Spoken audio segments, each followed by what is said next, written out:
ప్రభునందు నాకు అత్యంత ప్రియమైనటువంటి వారులారా, మన ప్రభువును రక్షకుడైనటువంటి యేసుక్రీస్తు వారి యొక్క శుభనామములో మీ అందరికీ నా హృదయపూర్వకమైన శుభములు వందనములు తెలియజేస్తున్నాను. ఉదయకాల సమయంలో దేవుని వాక్యాన్ని ధ్యానం చేసుకుందాము. ఈరోజు వాక్య ధ్యానము కొరకు మనం తీసుకున్నటువంటి లేఖన భాగము కీర్తనల గ్రంథము 121వ కీర్తన 6వ వచనం చదువుకుందాం. పగలు ఎండ దెబ్బ అయినను నీకు తగులదు, రాత్రి వెన్నెల దెబ్బైనను నీకు తగలదు. ఆమేన్. దేవుని నామునకు మహిమ కలుగునుగాక. ఇక్కడ ఈ కీర్తన భాగాన్ని మనం గమనించినట్లయితే చాలా శ్రేష్టమైనటువంటి కీర్తన.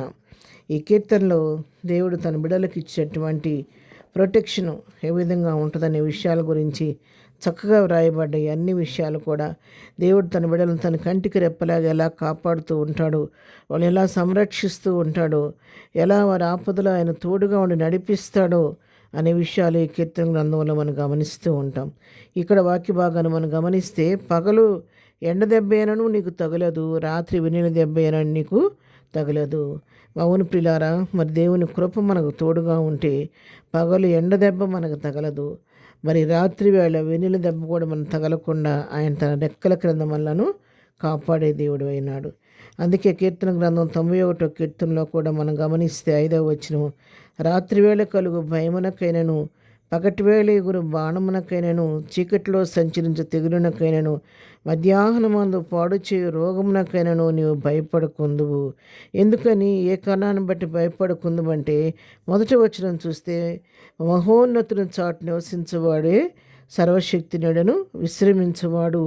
మహోన్నతుని చాటును నివసిస్తున్నాడు కాబట్టి, వాడు సర్వశక్తి నీడను విశ్రమిస్తున్నాడు కాబట్టి, ఇలాంటి రాత్రి వేళ కలిగే భయానికి కానీ, పగటి వేళ ఎగిరే బాణానికి కానీ, చీకట్లో సన్ని తెగులునికి కానీ, మధ్యాహ్నం అందు పాడు చేసే రోగానికి కానీ భయపడకుందని ఇక్కడ కూడా కీర్తనాకారుడు తెలియచేస్తూ ఉన్నాడు. అంతేకాదు తన బిడ్డలైనటువంటి వారి విషయంలో దేవుడు ప్రత్యేకమైన శ్రద్ధ చూపిస్తూ ఉంటాడు. ఆయన వారి పాదమును ఎప్పుడు తొట్టినివ్వడు, ఆయన కాపాడుతాడు.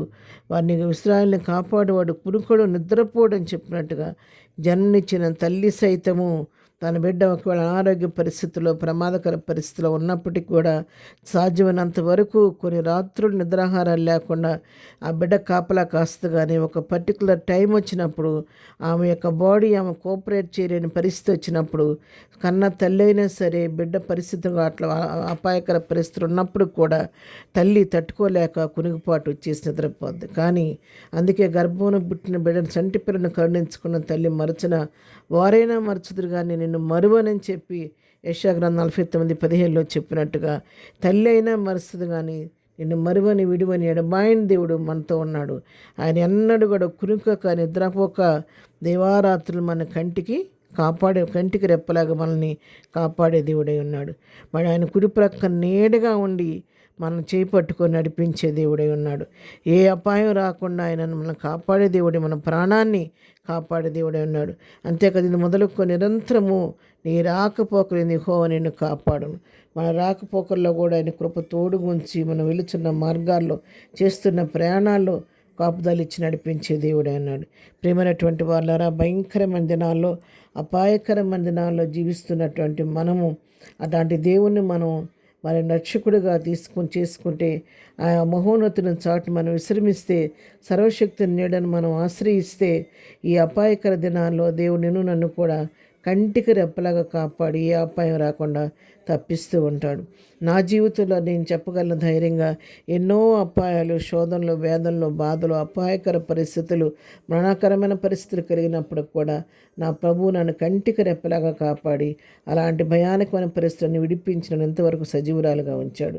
నన్ను కాపాడే దేవుడు నిన్ను కూడా కాపాడుతాడు, మిమ్మల్ని కాపాడుతాడు. కాబట్టి అలాంటి సమస్తను చేయటకు శక్తి కలిగిన దేవుని హస్తాలకి మన జీవితాన్ని అప్పగించుకొని ఆయన మన నాయకుడిగా మన కాపరిగా చేసుకొని ప్రభు వైపు చూస్తూ ముందుకు సాగిపోదాం. ప్రార్థన. ప్రేమ కలిగిన తండ్రి, పరిశుద్ధుడా నీకు వందనాలు. ఉదయకాల సమయంలో విన్న వాక్యాన్ని బట్టి నీకు వందనాలు తండ్రి. వాక్యాన్ని బిడ్డలందరినీ దీవించి ఆస్వాదించండి. వారి జీవితాలు ఎంతవరకు మీరు కాపరిగా నడిపించారు, మీ స్తోత్రాలు. ఇక ముందు కూడా మీరే వారి కుడి ఎడమల తోడుగా ఉండి పగలు ఎండ దెబ్బైన రాత్రి నీళ్ళ దెబ్బ తగలకుండా వారిని కాపాడి సంరక్షించండి నాయన.